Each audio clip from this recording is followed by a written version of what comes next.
तो इसमें क्या होगा, शेप में हमें बताना है कि कौन से ऑर्बिट होते हैं हमारे पास और उसका शेप क्या होगा। ठीक है, तो ऑर्बिट में क्या है, देखो हमारे पास जो मेन होता है ऑर्बिट हमारे पास है, जैसे के, एल, एम, एन। तो ये हो गए शेल, और शेल के बाद आता है सब शेल। तो हमारे पास जो सब शेल होते हैं, के में एक ही होता है, एस, एल में दो सब शेल होते हैं, एस एंड पी, एम में तीन सब शेल होते हैं, एस पी डी, और एन में चार सब शेल होते हैं, S P D and F, S P D and F. तो हम इनके शेप के बारे में पढ़ेंगे अब, एस पी डी और एफ का शेप कैसा होगा, यानी जो शेप है सब शेल, और इसके अंदर भी ऑर्बिट होते हैं, ऑर्बिटल। तो देखो पी के तीन ऑर्बिटल होते हैं, पी में भी तीन ऑर्बिटल होंगे। पहला को कहते हैं पी एक्स, फिर पी वाई, फिर पी जेड। डी होता है जो, डी में पांच ऑर्बिटल होते हैं, 1 2 3 4 एंड 5। इसे कहेंगे D X Y, D Y Z, D X Z, फिर है D X square minus Y square, और डी जेड स्क्वायर। तो ये है आपके पास पांच ऑर्बिटल। तो पहले देखो शेल है, शेल के अंदर क्या होगा, सब शेल होगा, और सब शेल के अंदर ऑर्बिटल होंगे। ठीक है, तो पहले हम शेप पढ़ेंगे, फिर ये बताएंगे कि ऐसा क्यों हुआ, ये उसे बताएंगे हम क्वांटम नंबर से। ठीक है, यहां तक समझ में आ गया आपको, के एल एम एन शेल, उसके बाद सब शेल हो गए जो सेल के अंदर होते हैं, फिर उसके अंदर ऑर्बिटल हो गए। तो ये हैं orbital. Clear? Yes sir. Okay, तो अब स्टार्ट करते हैं। देखो वन बाय वन से पहले हम देखते हैं एस, एस ऑर्बिटल या एस सबसेल। इसका जो शेप होता है वो होता है स्पेरिकल शेप, इस तरीके से। ये है एस का, एस का शेप स्पेरिकल होता है, इलेक्ट्रॉन ऑल डायरेक्शन में डिस्ट्रीब्यूट होते हैं इक्वली। ठीक है, तो एस के बारे में कुछ ज्यादा नहीं है, बस यही है कि ये जो एरिया होता है इसका वो स्पेरिकल होता है। क्लियर? इसमें यस सिर्फ हमें सर। ये याद रखना है कि शेप ऑफ एस ऑर्बिटल या सबसेल इज स्पेरिकल।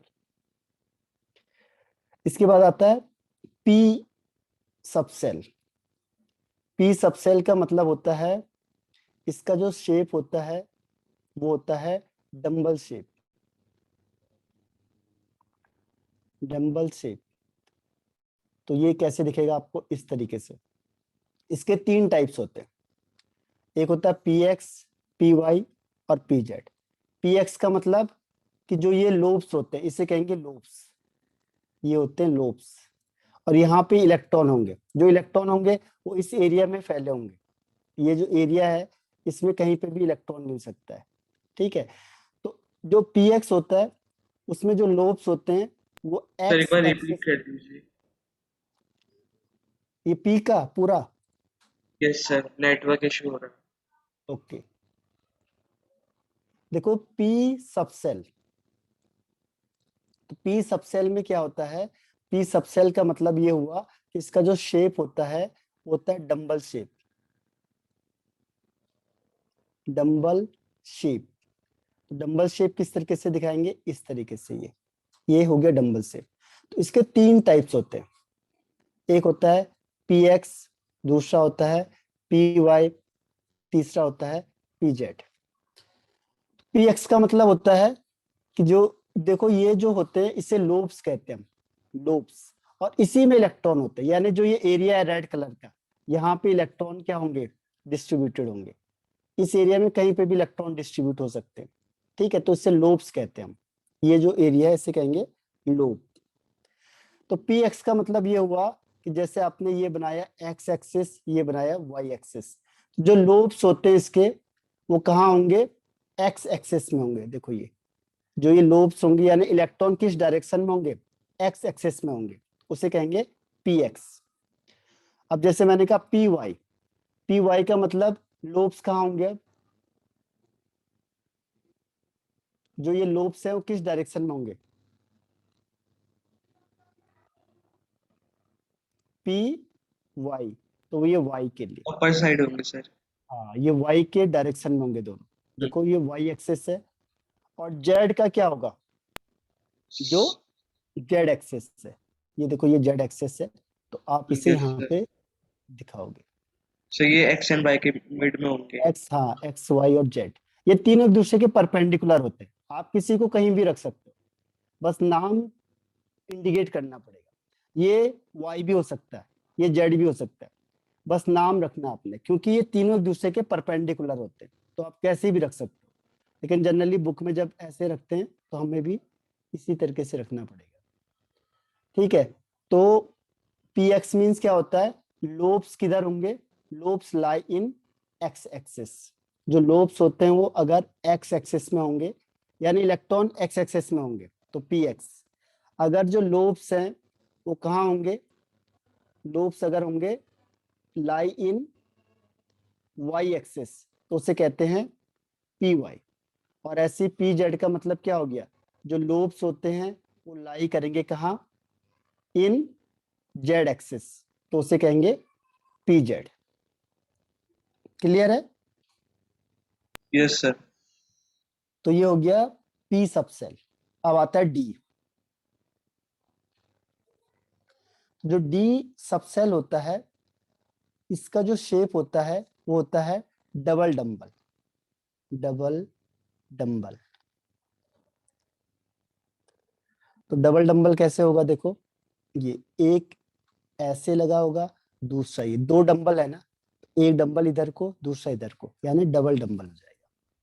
ठीक, इसके 5 टाइप्स होते हैं, यानी इसमें 5 ऑर्बिटल होते हैं। एक होता है एक्स वाई, दूसरा होता है वाई जेड, तीसरा होता है एक्स जेड, चौथा होता है X square minus Y square, और फिफ्थ होता है जेड स्क्वायर। अब देखो एक्स वाई किसे बोलेंगे, एक्स वाई कहेंगे कि जैसे आपने ये एक्स बना दिया और ये वाई बना दिया, ठीक है, तो ये एक्स और वाई के बीच में होगा, बिटवीन द एक्सिस होता है, ध्यान रखना, यानी एक्स ये और वाई ये इन दोनों के बीच में होगा ये ऐसे, तो इसे कहेंगे डी एक्स वाई। जो लोब्स होते हैं वो क्या होते हैं, between the X and Y axis.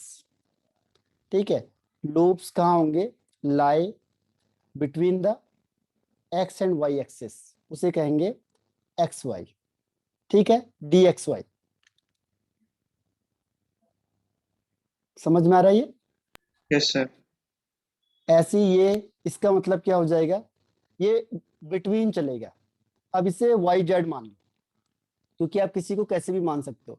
अब तीनों को दिखाना मुश्किल है, इसीलिए यहाँ पे आप चेंज कर सकते हो। अब इसमें क्या होगा देखो, अब जो लोब्स होंगे वो वाई और जेड के बीच में होंगे, तो हो गया, सॉरी वाई और जेड, हाँ, तो डी वाई जेड। और तीसरा है एक्स जेड, तो जो लोब्स होंगे वो कहाँ होंगे, एक्स और जेड में। हाँ एक्स और जेड के बीच में, एक्स और सर जेड के बीच में, between, between the x axis and Z axis. तो ये तीनों के तीनों क्या होते हैं, बिटवीन द एक्सिस होते हैं, बिटवीन द एक्सिस। क्लियर है। Yes sir. अब ये दोनों अलोंग द एक्सिस होते हैं, तो इनको अब आगे बताता हूं मैं। ये है, एक है D X square minus Y square, और दूसरा है डी जेड स्क्वायर। तो इसमें क्या होगा देखो, X square minus Y square में आप इसे एक्स मान लो, इसे वाई मान लो, बिटवीन तो हमने पहले कर दिया। अब ये होगा अलोंग द एक्सिस, इसके साथ एक्स में ये और ये एक्स एक्सिस में, और ये वाई एक्सिस में, तो इसे कहेंगे D X square minus Y square. यानी जो लोब्स होंगे वो कहाँ होंगे, along the axis, along the x and y axis, उसे कहेंगे dx square minus Y square. ये बिटवीन द एक्सेस होंगे, सॉरी अलोंग द एक्सेस होंगे, ठीक है। ऐसे Okay, ये जेड स्क्वायर है, जेड स्क्वायर के लिए आप जेड अलग से बना सकते हो अब ये, क्योंकि एक ही है अब ये। अब ये हो गया एक्स, ये हो गया वाई, ये हो गया जेड। तो आप क्या करोगे, एक तो ये बनाओगे, अब दूसरा लोग कहाँ बनाएंगे, ये तो स्क्वायर लिखा हुआ है, यानी भी जेड में बनाना पड़ेगा। तो आप इसको दूसरी तरीके से बना सकते हैं, यहीं पे ऐसे बना दो, दिखेगा नहीं है, इसी के पीछे इसमें लगा हुआ है, यानी दोनों लोब्स जेड एक्सेस में ही है, तो उसे कहेंगे डी जेड स्क्वायर, ठीक है। yes sir, और एफ है जो, एफ के क्या होते हैं, एफ के जो शेप होता है उसको हम ऑन पेपर में नहीं बना पाते, इम्पॉसिबल है बनाना, नॉट पॉसिबल, ठीक है। लेकिन इसमें 7 ऑर्बिटल होते हैं, 7 ऑर्बिटल, और एक ऑर्बिटल में 2 इलेक्ट्रॉन होते हैं मैक्सिमम। तो एफ सब सेल में कितने इलेक्ट्रॉन होंगे, एफ सब सेल में, 14, हाँ 14, 7 इंटू 2 यानी 14 इलेक्ट्रॉन मैक्सिमम। अब देखो इसे समराइज कर देंगे, पहले लिखा मैंने एस, पी, डी और एफ, ठीक है। अब यहाँ पे मैं बोलूंगा कि बताओ नंबर ऑफ ऑर्बिटल कितने हैं, नंबर ऑफ ऑर्बिटल, तो इसमें कितने हैं, इसमें एक ही 1, है क्योंकि इसका हाँ 1 है, पी में 3, 3 है, डी में 5, 5 है, और एफ में 7, 7 है। अब मैं बोलूंगा मैक्सिमम नंबर ऑफ इलेक्ट्रॉन कितने होंगे, maximum number of electron 2, S में 2, 2, पी में 6, 6, डी में 10, 10 और एफ में 14, 14, ठीक है। तो ये याद रखने आप। अब इसे प्रूफ किया था क्वांटम नंबर ने, तो हम उसी को पढ़ते आगे, क्वांटम नंबर, ये बहुत इंपॉर्टेंट है क्वांटम नंबर। ये सब प्रूफ करेगा कि सेल में कितने सब सेल होते हैं और सब सेल में कितने ऑर्बिटल होंगे, तो ये क्वांटम नंबर के थ्रू प्रूफ होता है। तो आगे है क्वांटम नंबर।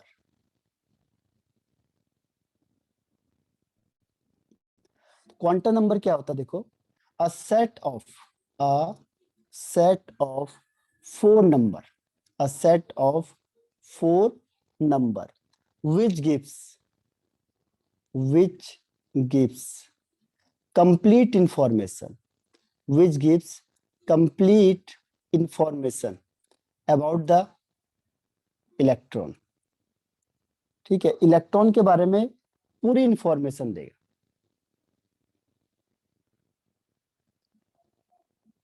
जैसे इलेक्ट्रॉन का साइज क्या है, शेप कितना है, ओरिएंटेशन क्या है, कहाँ कहाँ लगे हुए हैं, और डायरेक्शन ऑफ स्पिन, जो स्पिन है उसकी डायरेक्शन क्या है।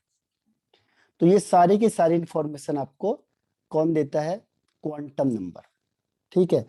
तो शॉर्ट में अगर हम इसे कहेंगे तो हम ये कह सकते हैं कि ये क्या है, in short we can say that कि it tells about the, it tells about the address of electron. जैसे एड्रेस होता है किसी का जो घर तक पहुंचता है, ऐसे ये इलेक्ट्रॉन के एड्रेस को बता देगा, ठीक है। तो शॉर्ट में कहेंगे हम उसके बारे में, जब पूरी इंफॉर्मेशन दे रहा है मतलब एड्रेस तक बता दे रहा है ये, तो एड्रेस है जो वो क्वांटम नंबर से मिल जाएगा, ठीक है। तो जो इलेक्ट्रॉन के बारे में पूरी इंफॉर्मेशन दे देगा, किस ऑर्बिटल में है, किस सबसेल में है, कितने इलेक्ट्रॉन होंगे, कितने सबसेल होंगे, कितने ऑर्बिटल होंगे, ये सारी इंफॉर्मेशन हमें क्वांटम नंबर देता है। क्लियर है। yes sir, अब देखो कौन कौन से 4 क्वांटम नंबर है। 4 क्वांटम नंबर। फर्स्ट है principal quantum number. Principal quantum number, तो ये जो आपको इंफॉर्मेशन देता है वो देता है मेन, इसको डिनोट करते हैं एन से, और ये आपको इंफॉर्मेशन देगा शेल के बारे में या ऑर्बिट के बारे में, कितने शेल है ये आपको पहला बताएगा प्रिंसिपल क्वांटम नंबर। सेकंड होता है azimuthal quantum number.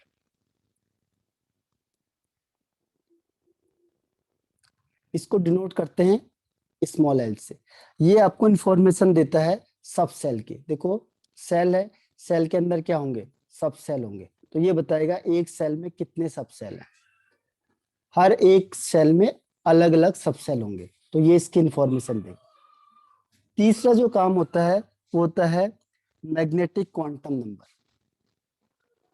Magnetic quantum number, इसको हम दिखाते हैं एम से, और ये इंफॉर्मेशन देता है ऑर्बिटल की।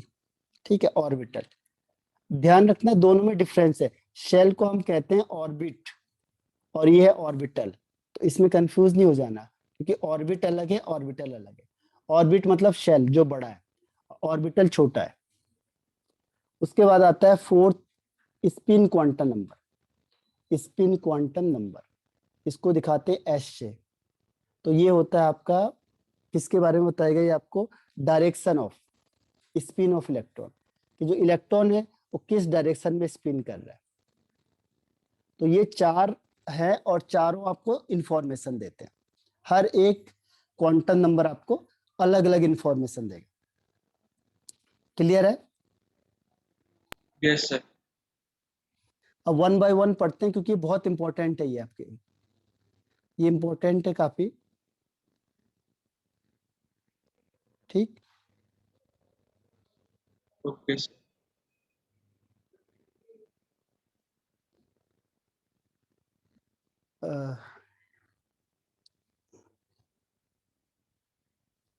ठीक है, अब देखो आगे करते हैं। फर्स्ट है इसमें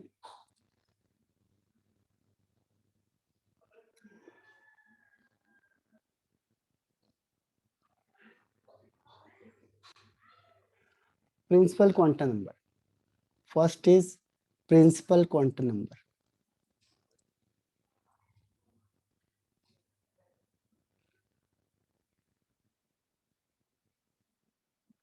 प्रिंसिपल क्वांटम नंबर।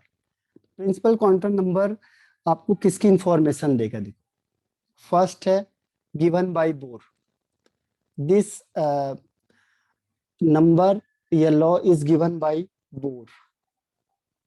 बॉर्न है, और ये डिनोट होता है स्मॉल एन से, डिनोटेड बाय स्मॉल एन।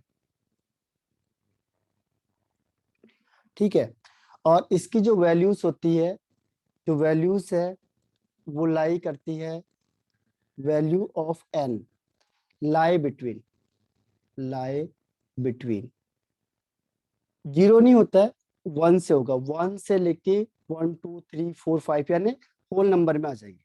ठीक है, होल नंबर में इन्फिनिट है। अब इसमें क्या होता है, जैसे मैंने कहा 1, n इज इक्वल टू 1, यानी हम किसकी बात कर रहे हैं, के शेल की बात कर रहे हैं। ठीक है, अगर मैंने कहा n इज इक्वल टू 2 तो l शेल। अगर मैंने कहा n is equal to 3 means m shell.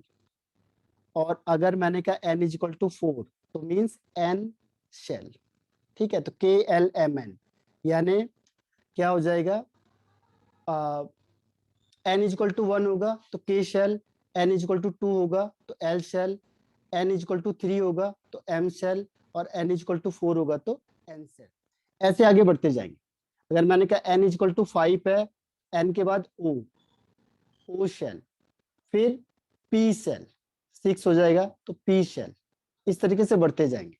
ठीक है, तो ये आपका क्या हो गया, वैल्यू ऑफ n। क्लियर है? Yes sir. तो ये आपको शेल के बारे में बताएगा। तो अगर आपने बोला n इज इक्वल टू 1 तो मीन्स k शेल की बात हो रही है, n is equal to 2 means l shell की बात हो रही है, ठीक है। n is equal to 3 means m shell है, n is equal to 4 means n shell, ठीक है। इस तरीके से ये इंक्रीज करते चले जाएगा। अब आगे क्या है देखो, ये आपको क्या भी बताता है साइज के बारे में, size of orbit, size of orbit.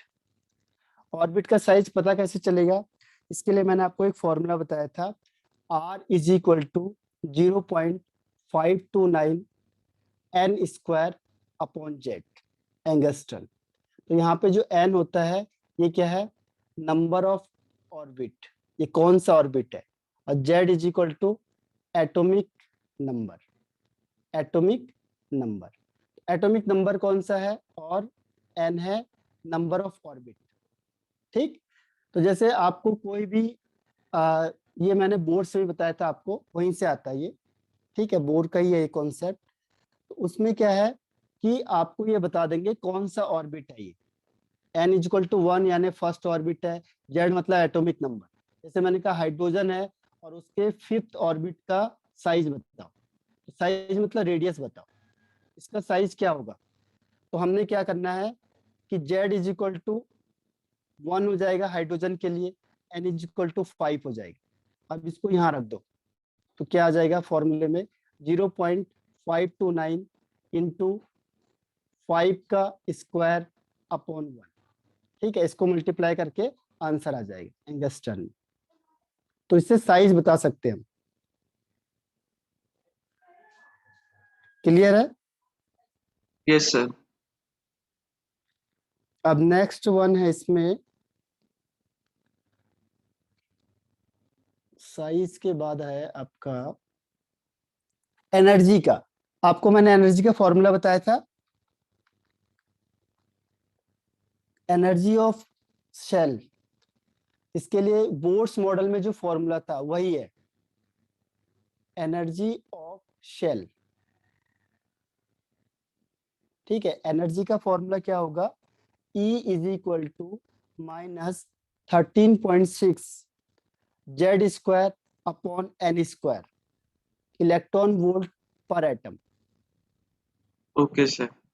ठीक है। ये बताया था ना बोर्ड्स मॉडल में। Yes, sir. अगर इलेक्ट्रॉन वोल्ट नहीं लेना है हमने, हमने लेना है किसको, किलो जूल को। तो किलो जूल के लिए अलग फॉर्मूला यूज किया था हमने, किलो जूल के लिए कौन सा था, -1312 Z square upon N square kilojoule per atom, ठीक है। तो ये किलो जूल में, अगर जूल होगा तो अलग हो जाएगा, ये मैंने आपको पहले से ही बता दिया था, ठीक। तो ये बोर्ड्स का जो फॉर्मूला हमने किया था एनर्जी वाला, ये वही फॉर्मूला है। Okay, sir.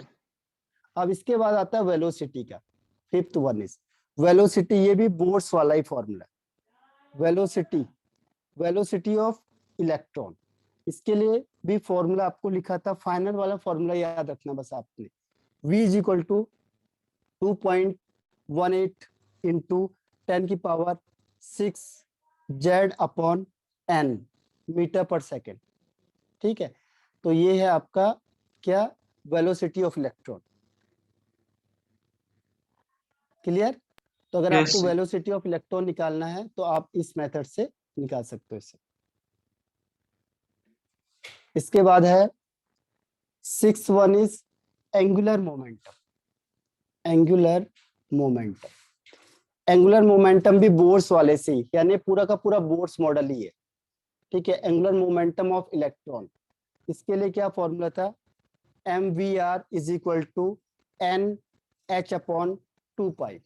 तो ये एंगुलर मोमेंटम है, इज इक्वल टू क्या हो जाएगा, n means number of orbit यानी शेल, ऑर्बिट मीन्स शेल, ठीक है। और h is equal to Planck's constant, इसकी वैल्यू फिक्स है, और पाई का इसकी वैल्यू है 6.626 इंटू 10 की पावर -34, ठीक है, जूल सेकेंड। और पाई की वैल्यू है 3.14। क्लियर है? Yes sir. तो यहां से आपको एंगुलर मोमेंटम निकल जाएगा। एंगुलर मोमेंटम के लिए क्या करना है, नंबर ऑफ ऑर्बिट या सेल और प्लांक कांस्टेंट h है, तो ये n आ गया यहाँ पे। बाकी तो सबकी वैल्यू फिक्स है, जिस ऑर्बिटल के लिए निकालना है उसकी वैल्यू कम यहाँ रखेंगे, आंसर निकाल देंगे। तो एंगुलर मोमेंटम किसी भी इलेक्ट्रॉन का निकालना है तो निकल जाएगा। क्लियर? Yes sir. इसके बाद आता है इसमें कि maximum number of electron, maximum number of electron. तो इसके लिए एक फॉर्मूला आया था आपके पास, मैक्सिमम नंबर ऑफ इलेक्ट्रॉन के लिए 2n², where n is equal to number of orbit. ठीक है, कितना ऑर्बिट है, जैसे मैंने कहा k is equal to 1, sorry k है, k shell means n is equal to 1। इसमें बताओ मैक्सिमम नंबर ऑफ इलेक्ट्रॉन कितने होंगे। Maximum number of electron in k shell is equal to 2 into 1 की पावर 2, यानी आंसर कितना हो जाएगा, 2 आ जाएगा। 2 1 1 जा 1, 2 1 जा 2। ठीक है, यस। तो इसको फॉर्मूले में यहाँ रख दो, n इज इक्वल टू 1। अगर मैंने कहा एल शेल है, एल शेल में क्या होगा, n इज इक्वल टू 2 हो जाएगा। अब यहाँ पे बताओ अगर एल शेल है तो उसमें मैक्सिमम नंबर ऑफ इलेक्ट्रॉन कितने होंगे, तो क्या करेंगे, 2 इंटू 2 का स्क्वायर, 2 2 जा 4, 4 2 जा 8। ठीक है, अगर मैंने कहा एन शेल, एम शेल, पहले एम शेल है, एम शेल के लिए क्या हो जाएगा, एन इज इक्वल टू 3। तो मैक्सिमम नंबर ऑफ इलेक्ट्रॉन कितना आएगा, 18। हाँ 18 हो जाएगा। 2 इंटू 3 की पावर 2, तो 3 3 जा 9 और 9 2 जा 18। तो जो थर्ड शेल होता है एम, उसमें मैक्सिमम 18 इलेक्ट्रॉन हो सकते हैं। ऐसी एन शेल, एन शेल में बताओ, n shell means n is equal to 4, तो मैक्सिमम नंबर ऑफ इलेक्ट्रॉन कितना होगा, 32। 32। 2 इंटू 4 का स्क्वायर, तो 4 4 जा 16 और 16 2 जा 32, तो 32 ये आंसर आ गया। ठीक है, तो ये मैक्सिमम नंबर ऑफ इलेक्ट्रॉन भी बताता है। तो ये सारी इंफॉर्मेशन कौन देगा आपको, N means principal quantum number. Okay sir. Clear है? Yes sir. अब जो सेकंड इंफॉर्मेशन है आपकी, सेकंड है वो है आपका एजीमुथल क्वांटम नंबर। अब वो आपको बताएगा सबसेल के बारे में। पहले आपने पढ़ा शेल, अब है सबसेल। सेकंड आ जाएगा एजीमुथल क्वांटम नंबर।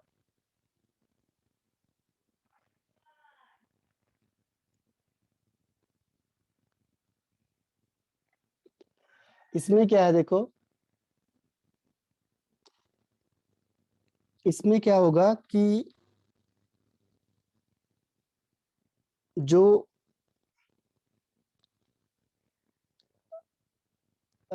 ये किस पे डिपेंड करेगा आपका, ये गिवन बाय सोमरफील्ड।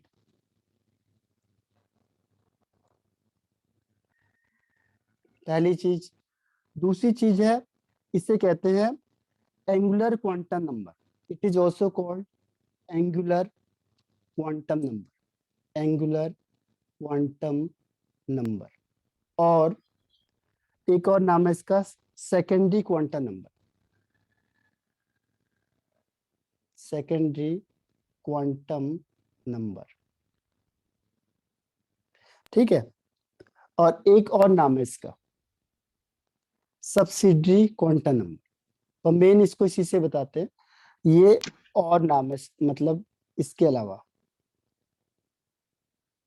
ठीक है, तो ये 3 नाम से और है इसका, एंगुलर क्वांटम नंबर है, या सेकेंडरी क्वांटम नंबर है, और या फिर सब्सिडरी क्वांटम नंबर।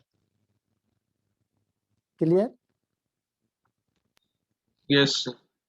अब next one is it gives following information. अभी कौन कौन सी इंफॉर्मेशन देगा हमें? It gives following information, it gives following information, it gives following information. पहली इंफॉर्मेशन है डिनोटेड बाय एल, इसको हम डिनोट करते हैं एल से, डिनोटेड बाय एल। सेकेंड चीज इसमें जो आती है वो है number of subshell in a particular shell. Number of subshell बताए गए, कितने सबसेल होते हैं, number of subshell in a particular shell. ठीक है, कितने, एक पर्टिकुलर शेल में कितने सबसेल है, यानी जैसे अभी हमने पढ़ा था SPDF, तो ये बताएगा किसमें कितने सबसेल है। अब नेक्स्ट वन है, third one is shape of subshell. Shape, जैसे मैंने अभी आपको सारी इंफॉर्मेशन दी शेप की, वो यही बताता है शेप ऑफ सबसेल। तो शेप कौन बताएगा आपको? ये एजीमुथल क्वांटम नंबर। एस का कैसा शेप होता है? Spherical shape. पी का कैसा शेप होता है? Dumbbell shape. डी का कैसा शेप होता है? Double dumbbell shape. तो ये सारी इंफॉर्मेशन कौन देता है आपको? ये एजीमुथल क्वांटम नंबर। ठीक है, और एफ का कॉम्प्लेक्स होता है, उसको हम डिनोट नहीं कर सकते। तो ये हो गया आपके shape of subshell. Clear? Yes, sir. अब नेक्स्ट पॉइंट आता है इसमें energy of subshell. Energy, energy of subshell. जो सबसेल होता है उसकी एनर्जी कैसे होती है? देखो S, P, D and F। तो जो F है उसकी एनर्जी सबसे ज्यादा, यानी जैसे आप न्यूक्लियस से दूर जाओगे क्या होता है? एनर्जी इंक्रीज होगी, एनर्जी है जो वो क्या होगी? इंक्रीज हो जाएगी। जैसे जैसे आप क्या होगा, न्यूक्लियस से दूर जाओगे वैसे वैसे क्या होगा? एनर्जी इंक्रीज होगी। क्लियर है?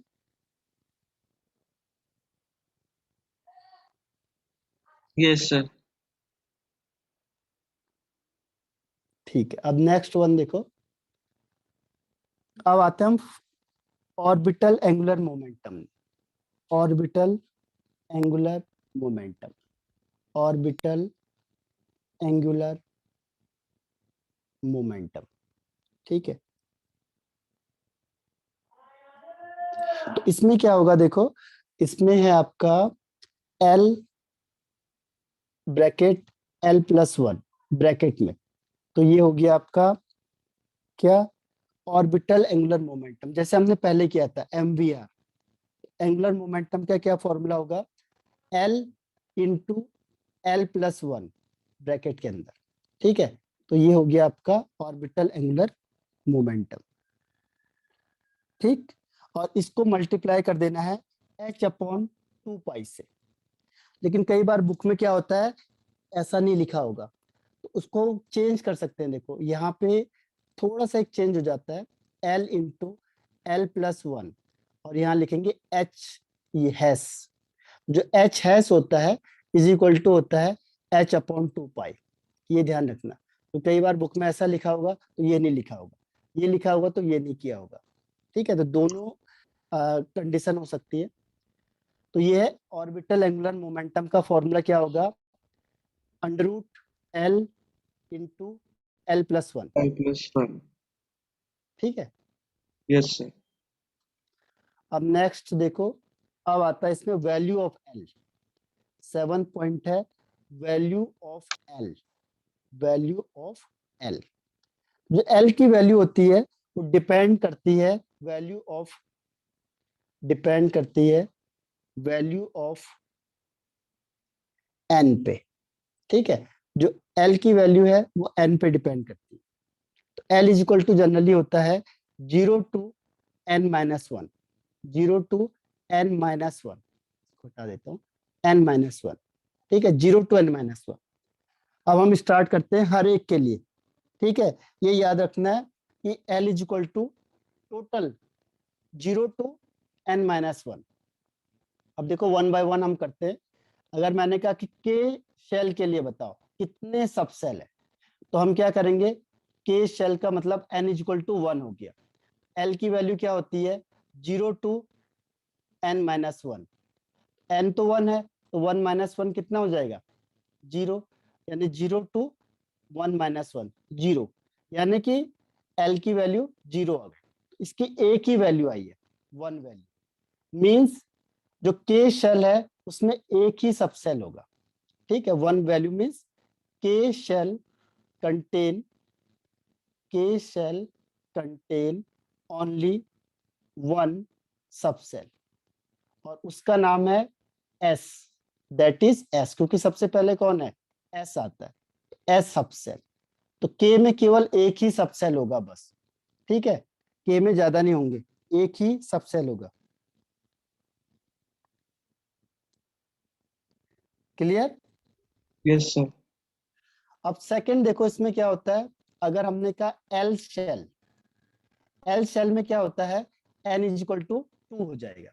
तो यहाँ पे क्या होगा, देखो यहाँ पे अगर मैंने कहा एल की वैल्यू बताओ, 0 to n-1, n-1, अब 0 to n is equal to 2 हो गया, तो 2 - 1 यानी 1, 0 to 1, यानी कि एल की वैल्यू क्या आ गई, 0 and 1, यानी एल की कितनी वैल्यूज आ गई, 2 वैल्यूज आ गई। 2 वैल्यूज आ गई। ठीक है, तो इसका मतलब क्या हुआ, एल शेल कंटेन 2 सबसेल। ये प्रूफ करता है कि जो एल शेल होता है उसमें 2 सबसेल होते हैं। ठीक है, और उसका नाम है एस एंड पी। तो टाइम हो रहा है, आप फिर से रिज्वाइन करो इससे।